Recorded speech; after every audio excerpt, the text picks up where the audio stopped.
Flanagan. That was unexpected, and I appreciate the kind words. I don't think you can see me blushing in the Zoom video here, so that's good. But I think I increased a couple of degrees in temperature, so I didn't see that coming, but thank you. And I also want to thank all our 60 plus participants at today's LunchMAR, and certainly our distinguished speakers, Doctors Kate Scow and Radomir Schmidt with UC Davis. What I thought I'd do is provide just a real short context intro to their talk. And it's really underscoring the importance that the state of California has recognized aquifers as natural infrastructure. And Kate and Radomir will kind of dig deeper on what that means with respect to the relationship between beneath ground biodiversity, ecosystem services, and water. Next slide, please. So you may know that about a year ago this time, the state of California, the legislature and the governor signed a trailer bill, SB 122, that added aquifers to the definition of natural infrastructure in the public, in the Natural Resource Code. And part of that is the recognition that aquifers have many ecosystem services, much like forests and floodplains, wetlands, and riverine systems. And it then follows, like the other natural infrastructure, that actions that would lead to replenishing and remediating overdrafted and degraded aquifers should be considered a public benefit and eligible for receiving state technical, regulatory, and or financial assistance and alignment. What we have observed, and you've heard in prior LunchMAR webinars, are findings from the Merced watershed study, and we're now doing the other tributary watersheds of the San Joaquin Valley, that the actions that replenish aquifers are scalable and their benefits increase with spatial scale, going from a parcel project, a level project, to watersheds, with greater water sector collaboration throughout the watershed, water management, with stronger agency and institutional alignment, and certainly being able to knit together multiple funding sources. Next, please. And so here is a list of many ecosystem services of healthy aquifers. And we often focus on the water storage and supply services. Yet there are many others that are important and really help explain why aquifers function the way they do. And if you look at some of these, many of these ecosystem services, and think about the 6 deadly sins of Sigma, if you were to rewrite the 6 deadly sins of Sigma as a positive outcome, it would lead to many of these ecosystem services. Next, please. And there are many different ways that we can replenish and remediate degraded aquifers listed here. I'm not going to read through them. What I would like to underscore is that in implementing these actions, they always work better when they're multi-sector in their implementation to really implement multi-benefit projects. And I think, as I understand, it looks like Prop 4 is well on its way to pass. And I think that provides a lot of additional opportunity to do the things on this slide. Next slide, please. And with that, I'd like to introduce Dr. Kate Scow, and she is the distinguished Professor Emerita of Soil Microbial Ecology in the Department of Land, Air, and Water Resources at UC Davis. Dr. Scow's research investigates the roles and significance of soil microbial biodiversity in agricultural soils and in groundwater. And that includes nutrient cycling, soil carbon stabilization, greenhouse gas emissions, and bioremediation of polluted aquifers. And Dr. Radomir Schmidt is a soil microbiologist at UC Davis Institute of the Environment, and he's the program manager of the California Collaborative for Natural Climate Change Solutions. Dr. Schmidt has long-term research experience in subsurface and groundwater bioremediation, agricultural soil health, and soil carbon dynamics. His current research focus is on soil storage of organic and inorganic carbon and other climate change mitigation strategies in working lands. And with that, I will turn it over to Kate and Radomir. Thank you. Okay, great. Thank you so much, Kamyar. And I am sharing our screen, and please let me know if there's anything wrong with it. Looks fine, thank you. Okay, great. So Rad and I, who have worked together for a couple of decades, are going to give this presentation together, and we're going to tag team it a little bit to just keep it a little bit more exciting. So I slightly changed our title to how below-ground biodiversity and its ecosystem services can promote natural infrastructure, or what are the relationships among them, because it was very exciting to meet Kamyar at a 30 by 30 biodiversity meeting about working lands probably a half a year ago or so, where one thing that I brought up at the meeting was this recent report, which is relevant to what we're talking about today, and I think relevant to this idea that we have to look below ground. That's part of ecosystems. We tend to ignore it, but not only just into the soil, but deeper. And there's a continuum, which you all know about so well, from soil into the vadose zone into aquifers. And there's even below that as well, of course, but we're not going to go that far. So I was part of a year-long project, which Megan also facilitated brilliantly, that California Department of Food and Ag asked us to do, which was to form a below-ground biodiversity advisory committee to look at the importance of soil biodiversity in California ag.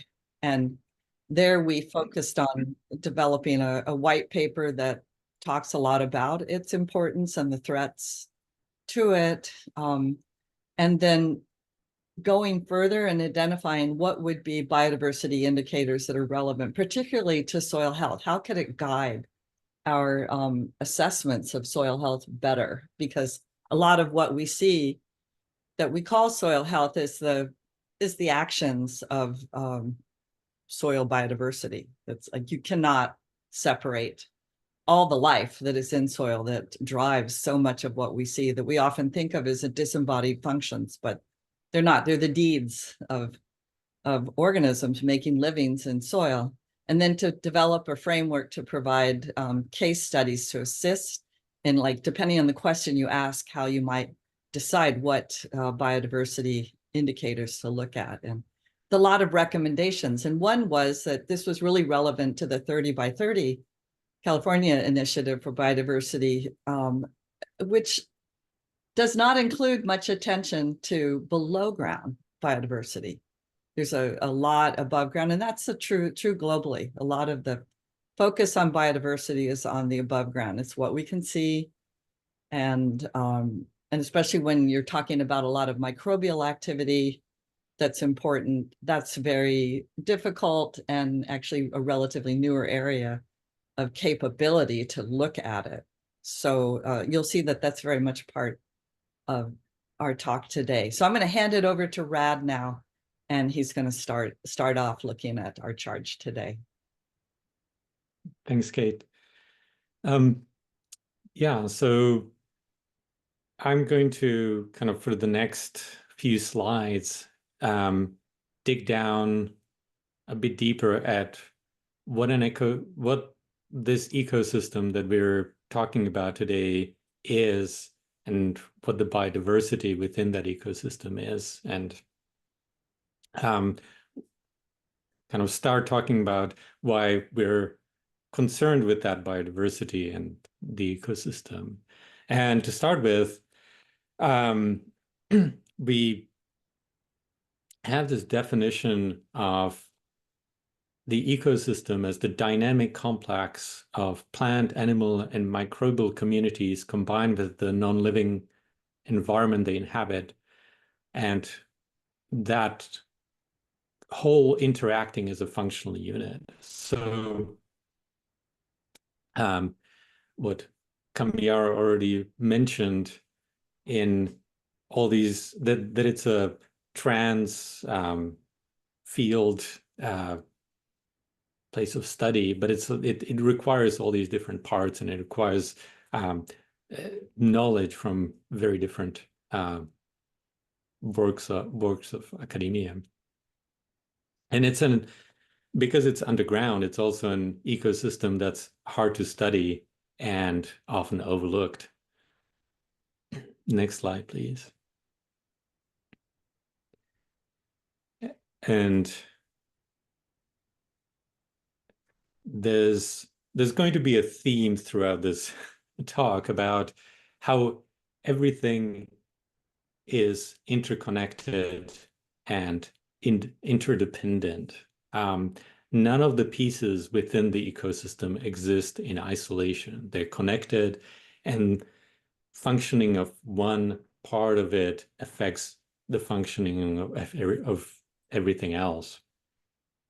And I mean, you've all seen many versions of this figure that really shows that there's lots of different parts that are involved, and there's a lot of complexity. Next slide, please. And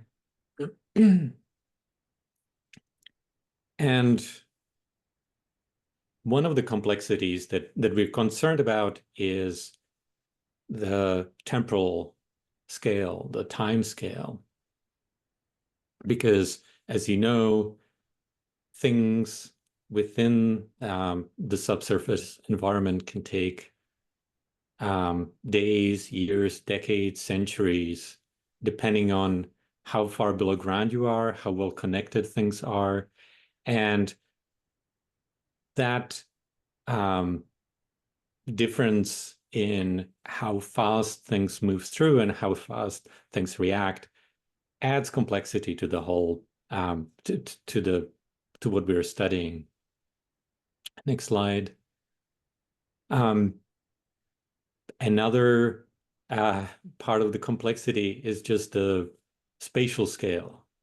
When we go from the scales at which microbes operate to the watershed scale, we're going up 12 orders of magnitude.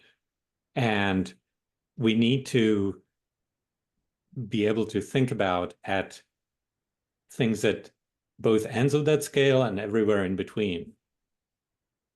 And you know, as this illustration shows, the difference from microbe scale to scale that we live at is the same as from our scale going up to the watershed scale, the scale of the southwestern United States. So it's a huge range of size differences. And next slide, please. And when we focus in more kind of on just the simple soil column that's going from the surface down to the groundwater, there are kind of general changes that happen within that soil column, the physical changes, changes in amount of organic inputs, changes in the soil structure, clay, bulk density, changes in the gases that are available, with oxygen decreasing the deeper you go, CO2 probably increasing, temperatures change, seasons underground. If you go a meter below ground, the highest temperature might be in the middle of winter, not in the middle of summer, because things are offset. And also changes in the biological component. So with those changes in carbon, there is change in abundance and diversity of all the critters that live down there. Next slide, please. And so what is soil biodiversity? And I think this is a critical thing to think about, because biodiversity, as defined by the UN, is the variety of life, in this case below ground, from genes and species to the communities they form, as well as the ecological complexes to which they contribute and to which they belong, from soil microhabitats to landscape. So again, it encompasses the whole lot, from that micro scale down to over to the to landscape. And it's not just the number of species, it's the functions that those species contribute to the environment. It's the food webs that are within the soil, that are where everything is dependent on everything else. Next slide, please.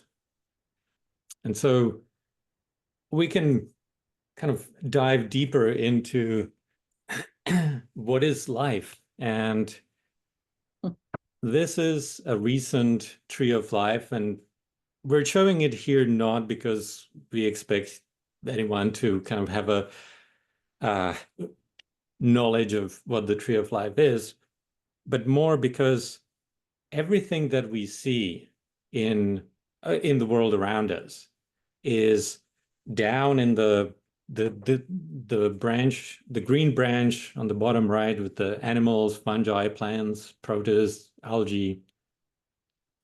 Eukaryotes are one small branch of this big tree, and most of the diversity of life, at least from the evolutionary point of view, is microbiological. It's archaea, it's bacteria, and it's micro eukaryotes as well. Another point to this tree, and thank you, Kate, for perfect timing there, is that in 2016, this group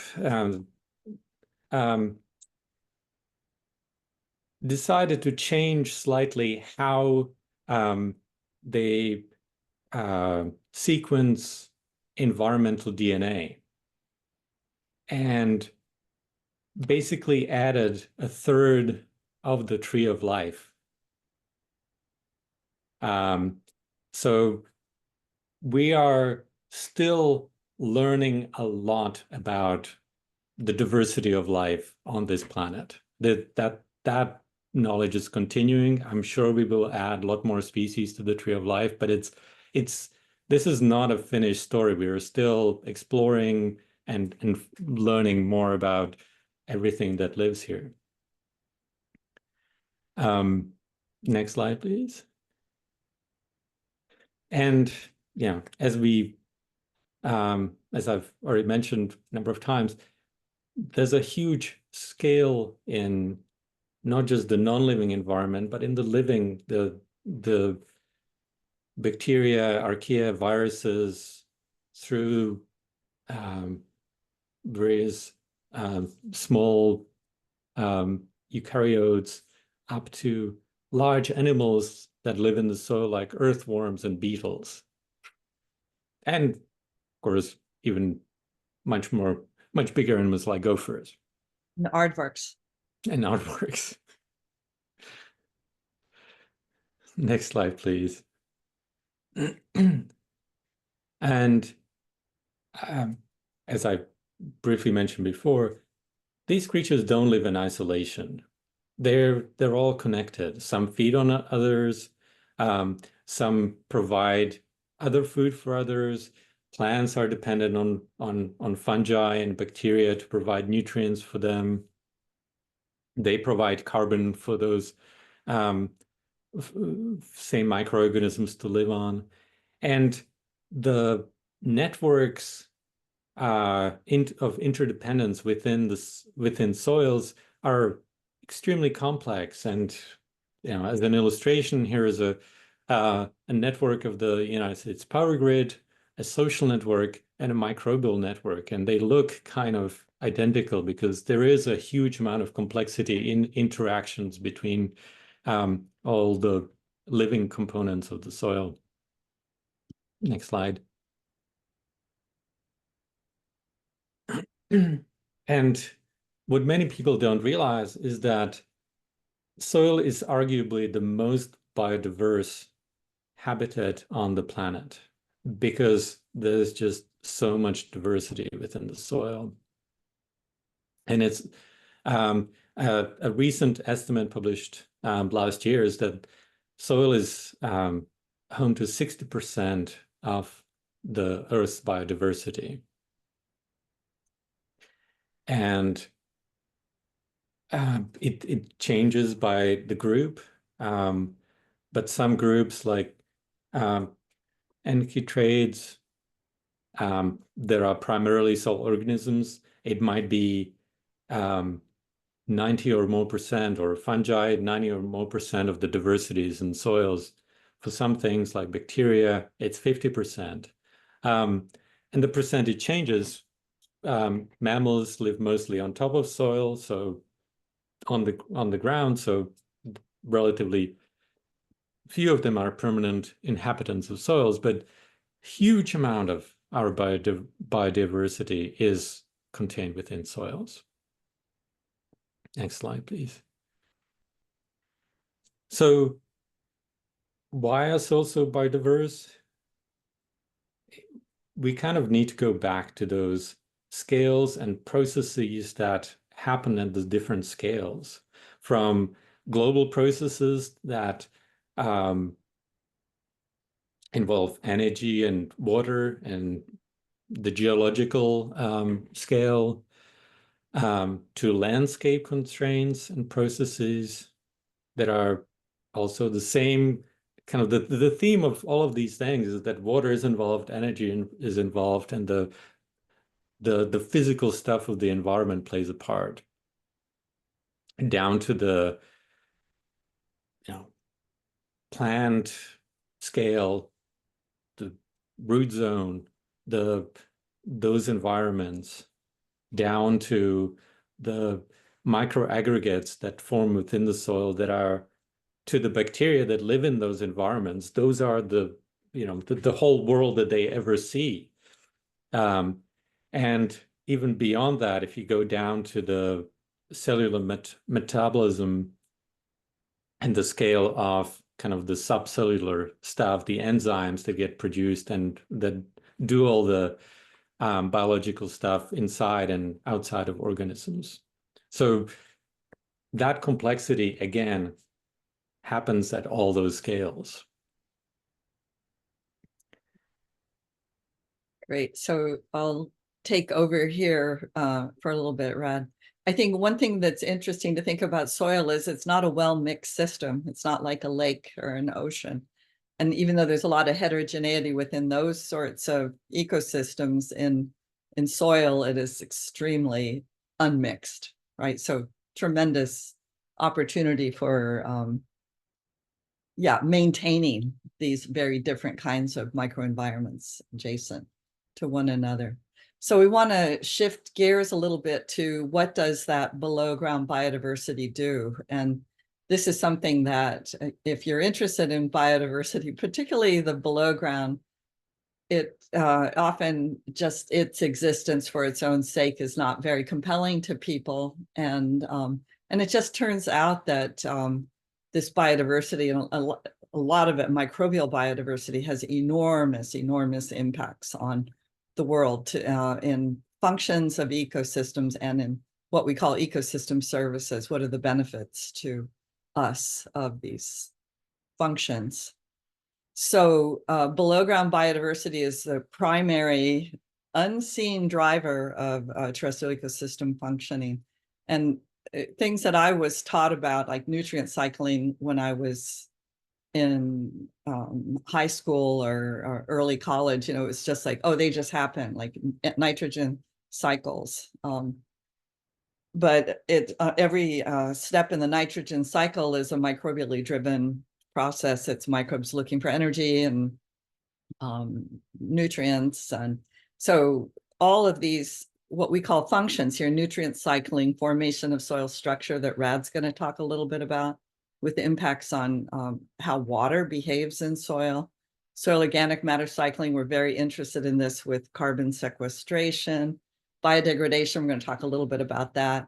Pest and disease resistance, and then the whole greenhouse gas emissions regulation, both churning it out, but also taking it in, right, directly, that Rad will talk about a little bit.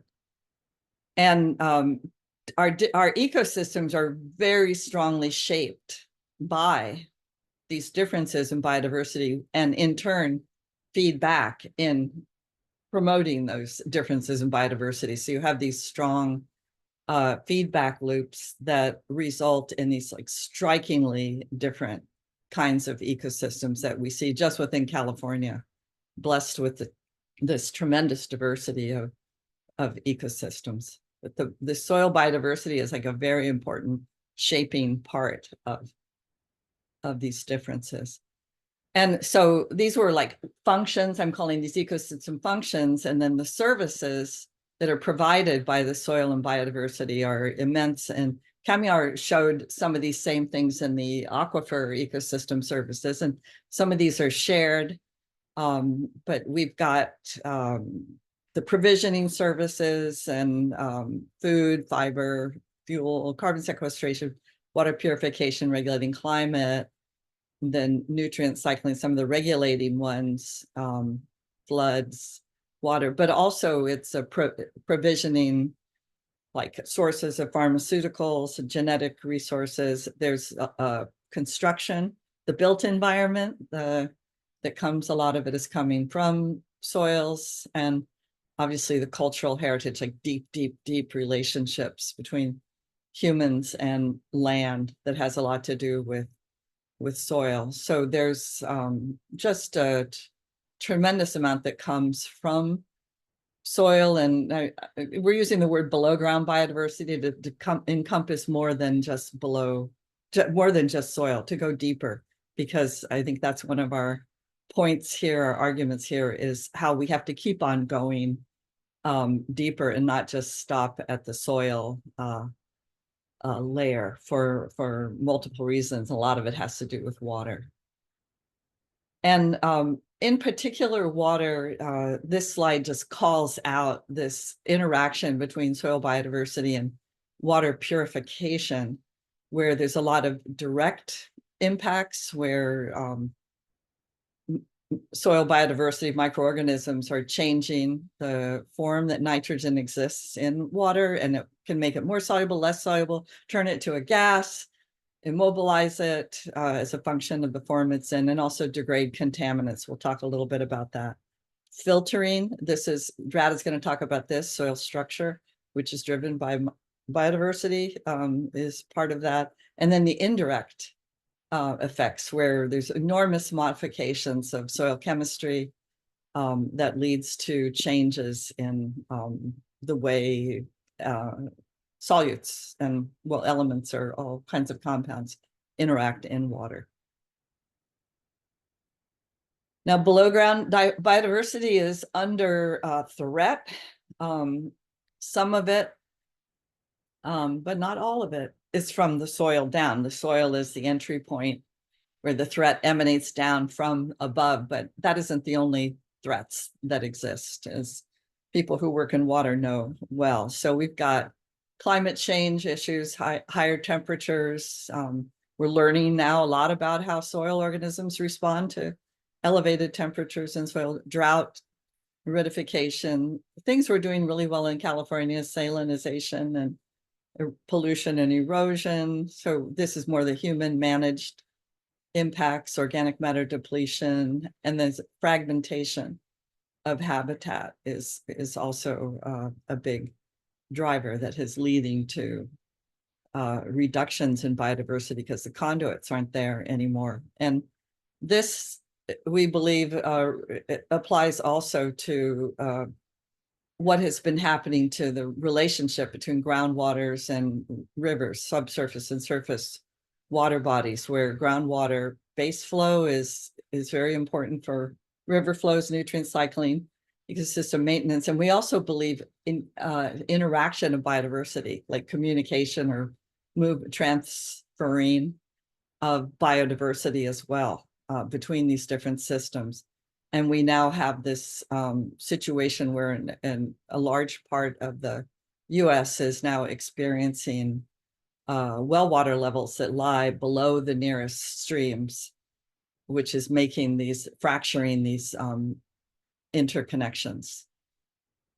And so I want to talk just a little bit about management. We're going to give a couple examples here, but in agriculture, we routinely, even if we don't know we're doing it, are managing soil biodiversity coupled to the physical and chemical properties that they're embedded in, right, to achieve services and greater outcomes. So we're looking for, as final outcomes, resilience, adaptation, multifunctionality. These are words that we use when we talk about agriculture, and also, yeah, providing food is part of it. So we have these drivers: climate, landscape, and also then management, what we do on the farm, that is making like crop rotations, amendments, tillages, which is affecting this interaction between biodiversity and all these soil physical chemical components and these functions that we were talking about, carbon and nutrient cycling, soil structure maintenance, which then contributes to what the ecosystem services are, which are this composite of these particular functions that are driven by this relationship between biodiversity and soil physical, which lead in turn to this upper scale impacts or outcomes that we are looking at. So we're used to managing soil a lot for biodiversity. Sometimes we think about the biodiversity there, sometimes we don't. So what about in the vadose zone and aquifers? What would management in consort with biodiversity look like there? So Rad and I developed 2 case studies to think about this.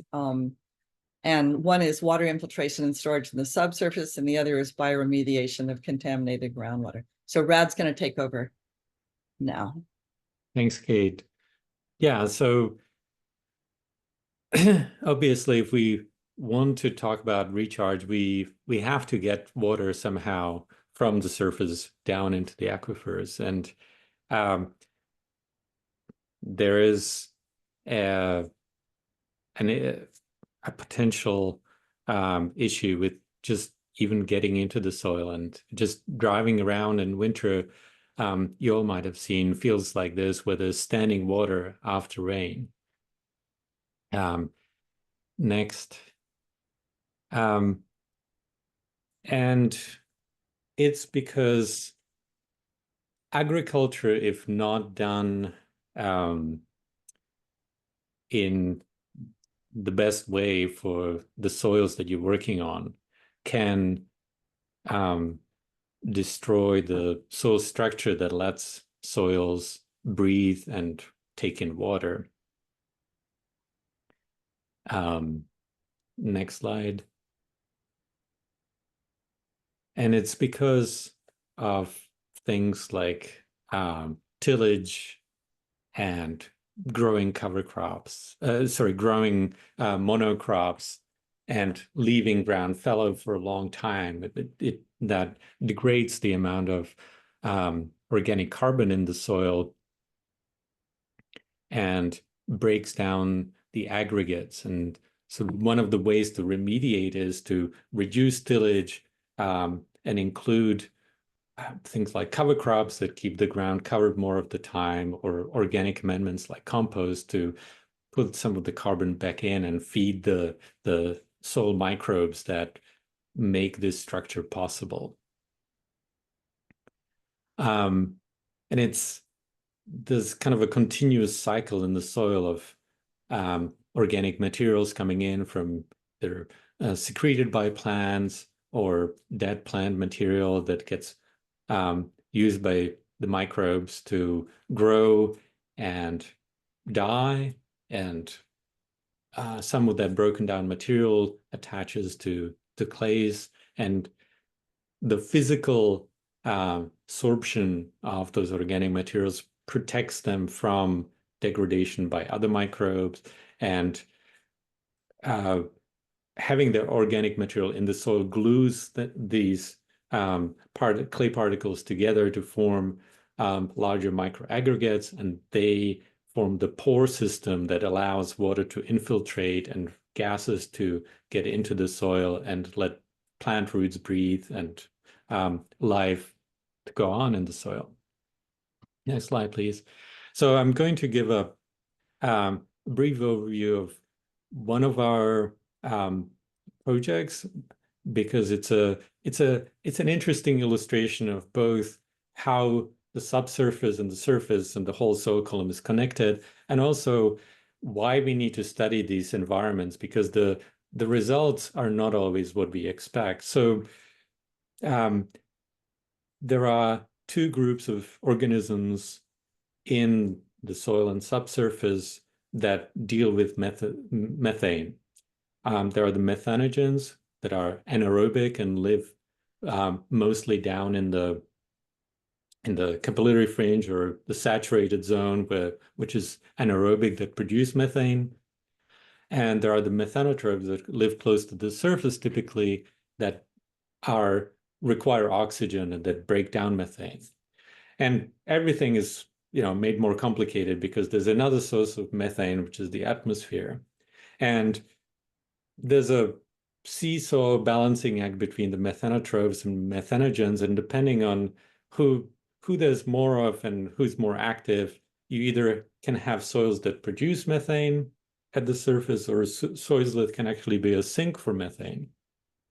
And because methane is a greenhouse gas, we're interested in the production of methane in the ag systems. So we had this project that was, the details of it I won't go into because it's too complicated, but basically we were trying different types of compost with and without cover crops to see what the effects were on a whole bunch of parameters. And one of the things that we noticed is that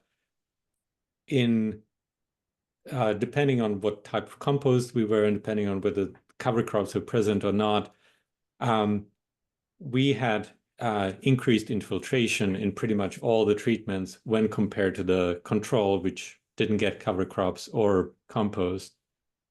And we think that the high infiltration was there because it results in better soil structure. What we didn't expect so much is that at the same time, those soils, and it pretty much mirrored the graph of the infiltration. So higher infiltration, better infiltration meant more methane degradation. And so we saw this change of the soil in the control as a source of methane to a sink of methane. And that's why we need to study these systems, because we need to understand how we can push those levers to, in this case, decrease the production of a greenhouse gas in the soil. And I will just end this short section on a lot of the things that we do in the built environment, in the farm environment, drives things in a direction that's that destroys carbon in the soil or makes it harder for water to get into the soil. And we've lost some 8% of global soil carbon stocks since the dawn of farming because of the farming practice, because of farming practices disturb soil and soil carbon. If you concrete over everything, then obviously there's an increased risk of flooding because you can't have water infiltrating into the soil. And we've lost a huge amount of topsoil through erosion. So anyway, in the interest of time, I'll pass it back to Kate. Okay. All right. So now we're going to talk about another sort of case study, which is the role of biodiversity and bioremediation of groundwater aquifers. And there's been a lot of interest in this over the years. I have to say that the research sort of waned in it, funding sort of waned in it, but hopefully it's coming back. But I'm going to talk about methyl tertiary butyl ether that I'm sure some of you had to think about in your careers, and which we don't really think about too much anymore. But it was a fuel additive to gasoline. It's now banned, but it was put in petroleum to help clean up air emissions, but it created a very extensive groundwater contamination problem. And the issue was that MTB, along with its friends, BTEX, benzene toluene, et cetera, MTB behaved quite differently from the BTEX, which we could count on microbes sort of keeping up with, like degrading it and keeping plumes short. And also it would sorb to particles in the groundwater, so it wouldn't move. And it was much less, BTEX was much less water soluble. MTBE was the opposite, super water soluble, didn't sorb strongly, and was not biodegradable. It did not look like it was being degraded at all. So our research team asked, this is work that Rad and I did together, could bioremediation be a solution? Now, there were no known MTBE degraders, but our lab discovered one in a compost biofilter that was treating VOCs that included MTB in it in an LA sewage treatment plant. It was a big dumpster filled with compost. And after a year, this is removal of MTBE, after a year of these volatiles passing through the biofilter, boom, the MTB started to degrade. And we isolated a bacterium that was a very good degrader of MTBE that could use it as a carbon and energy source. And there's a lot more information on that organism. So we got very excited by this. Can we clean up aquifers using this organism, inoculating the groundwater with this bacteria, PM1? And we started working in shallow aquifers, and especially at military bases, Port Hueneme, and we added to the shallow groundwater both oxygen and nutrients and our isolate and our MTBE degrader. PM1 is its name.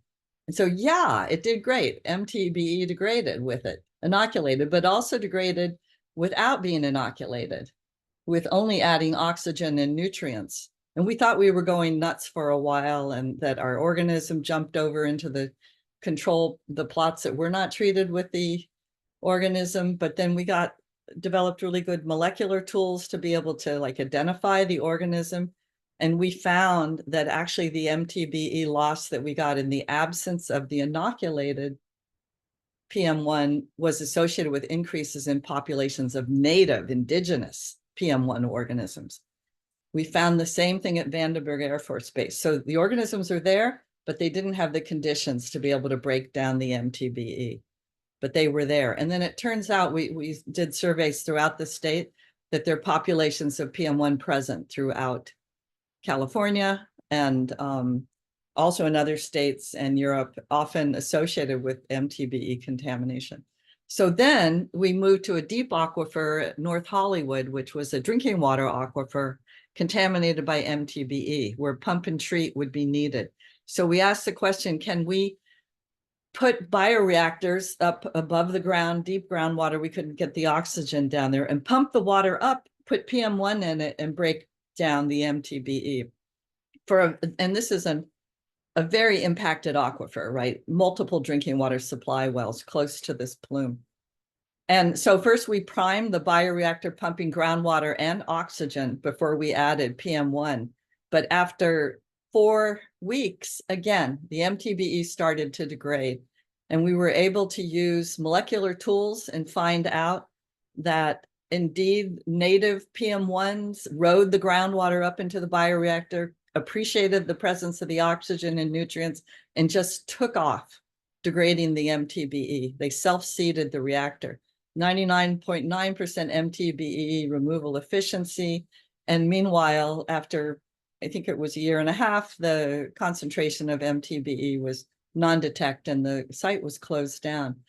Now, because biodegradation was due to naturally occurring, not introduced organisms, the Public Health Office approved re-injection of that clean water back into the aquifer. The first time biologically treated water was re-injected back into a groundwater with 28 million gallons re-injected that could support a number of families, and the low treatment costs and a low environmental footprint. This was the treatment facility. It was in a neighborhood and it just looked like a storage unit. So successful working with native organisms, thinking what they need, you know, the biodiversity aspect, what were they lacking, and being able to harness this to have a significant impact on cleanup. So this is just leaving you with a very crazy figure that shows that environment is very connected to human health in multiple ways.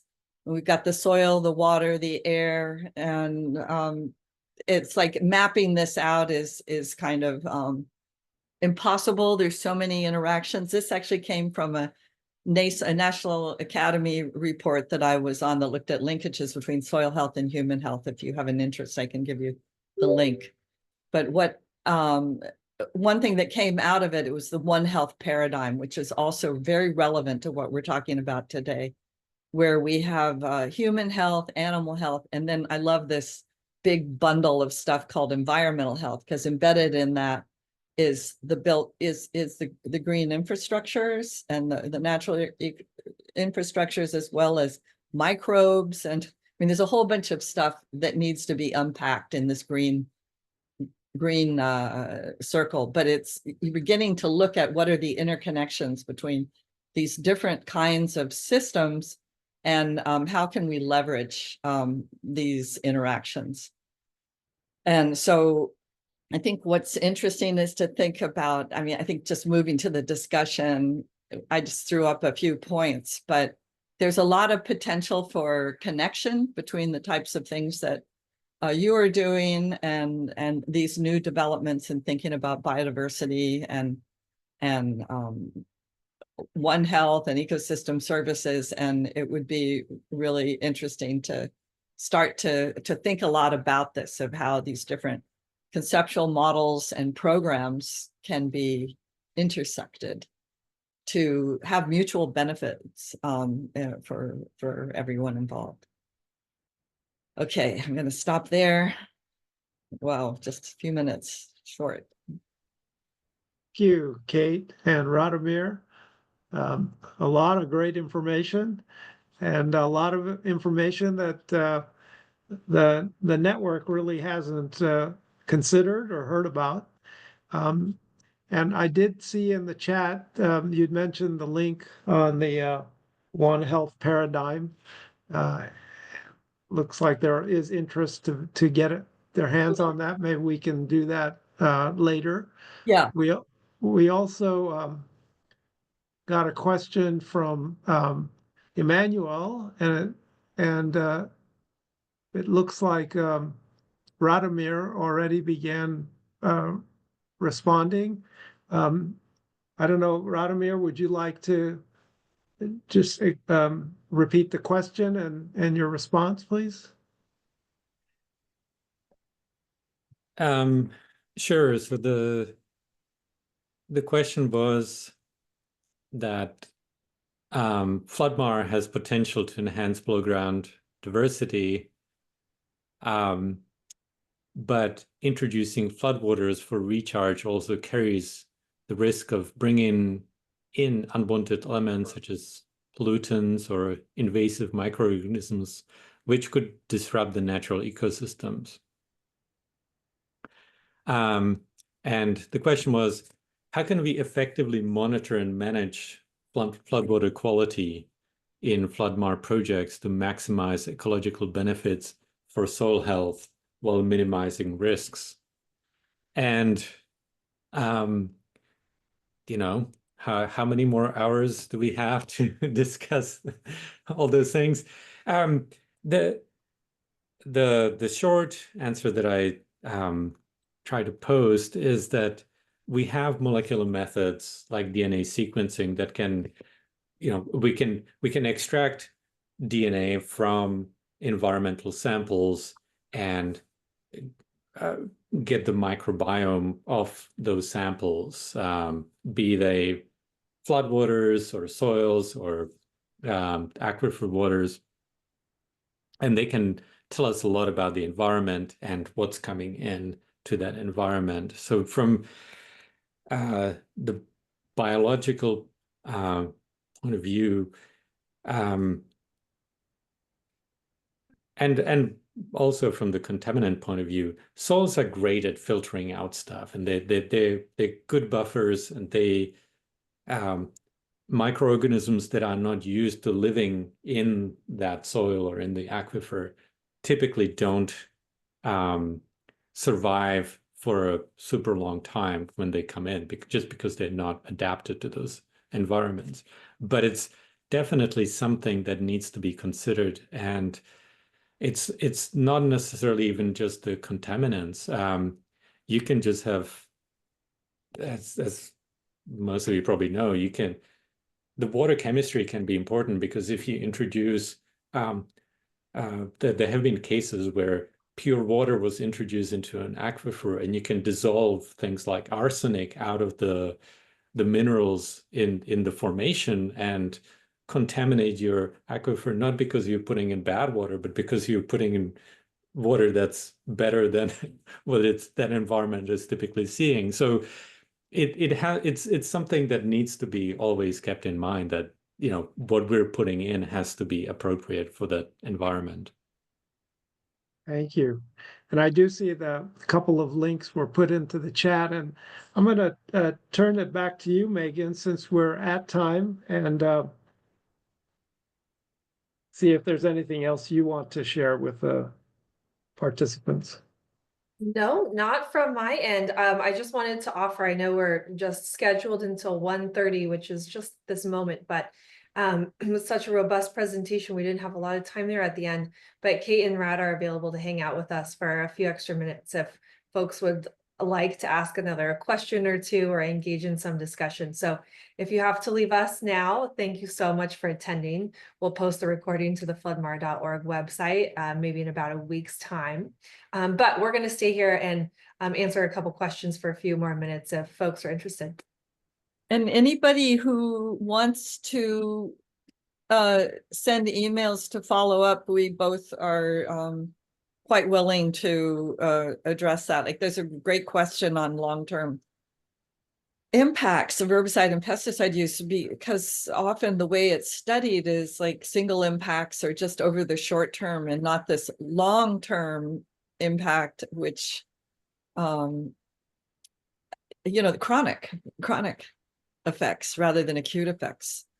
And I think that it is understudied. I think that soil fumigants are a great example. If you want to have if you really want to have a satisfying experience killing like a lot of your organisms, the fumigants are really good at it, rather than just shifting the populations, which is what some of the other pesticides do. You know, it's like they might select for some groups over others. Fumigants can really wipe out. And what happens when you just, again, pounding soils with fumigants, and who comes back, and who establish themselves as the dominant organisms. There is some work on that. I haven't kept up on it recently, but I think it's a really, really important question. I think pesticides are not getting as much attention as maybe they deserve now. And I think that Europe is a little bit ahead of us in this and starting to look at multiple, the impacts of multiple chemicals on soil, because that's the other thing. People like to study a single one, right? Mixtures are so hard to study. And I think that there's a lot of, I think that there's some good European work that's starting to look at it and starting to monitor residues of pesticides, like even in organic systems, like pesticides moving around the environment, like microplastics and PFAS, but pesticides as well. Kevin, I see you put a couple of comments. Would you like to unmute and Yeah, ask your sure. comment or provide your comment? Yeah, sure. So my main thought was, public right-of-ways where we have a lot of oaks and other native plants suffering from a lot of interesting pathology, and just the repeated kind of impacts on the soil ecology give me reason to think that it's simplifying the ecology of the soil and allowing certain quote unquote pioneer species to become more dominant than, a more biodiverse and more dynamic set of systems. So I'm just curious about it, and it's interested me. I think it's analogous to human antibiotic use, right? You knock out a lot of your native organisms, and then you're more susceptible to things. You lose that, what do you call it? So what's that called when you like an immunity response from having a diverse native community. Yep. You build it. Yeah. Immunity. Yeah.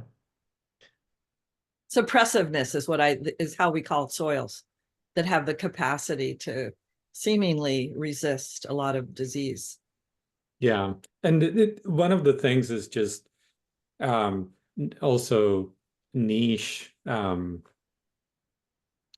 full all the niches are.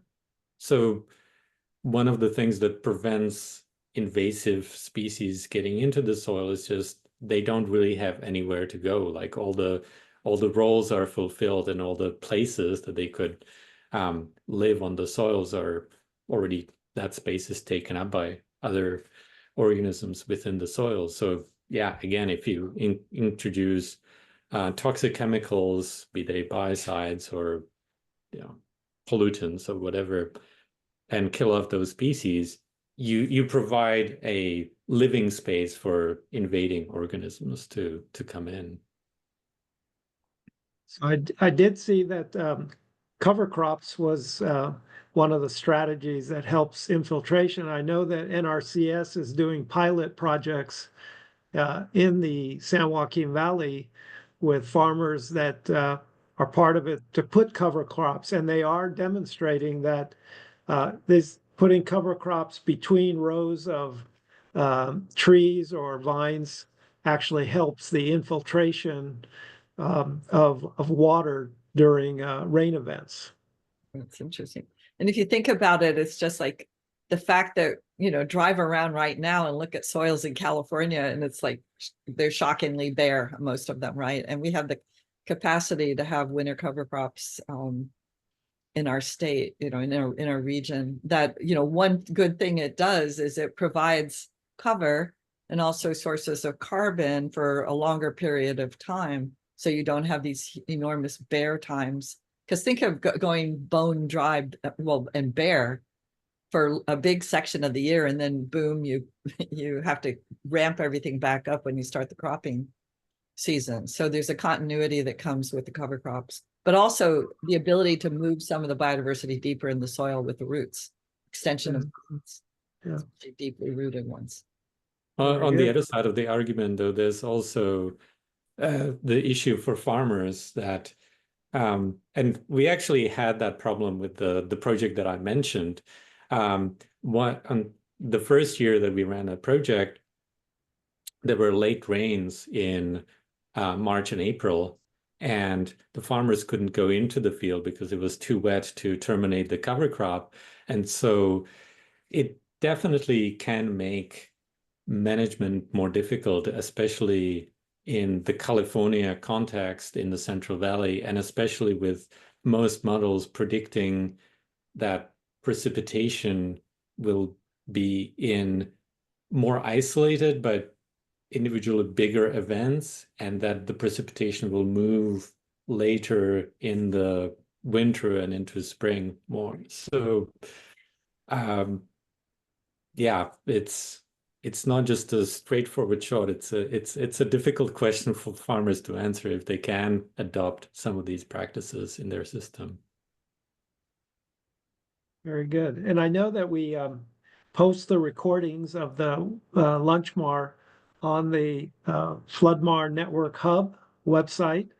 And when that happens, there's another opportunity to share this information with the broader FloodMAR network, which is, Megan, is it like 500 now and counting?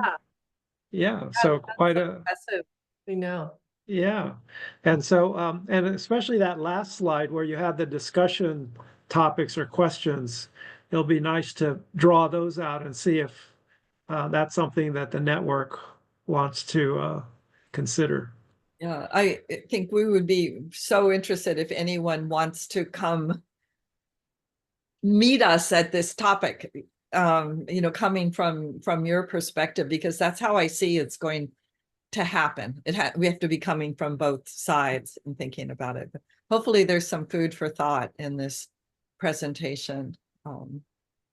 Yeah, we have these action teams that are on the network that are working on specific topics. One of them is water quality.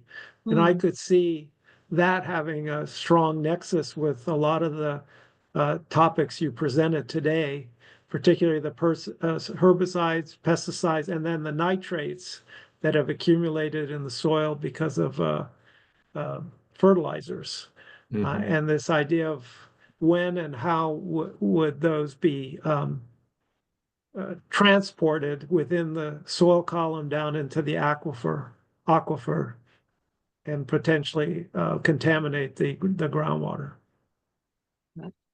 Yeah, can you immobilize the nitrate into the organic end pool, into the bodies of microbes, and just have a larger reservoir of it up in the soil so it doesn't leak out? Well, and that's what I kind of thought about the MTBE example you gave and the microbe that broke it down. You just gave an example of maybe the microbes can help to hold on to the nitrates so they don't For infiltrate. Sure Yeah.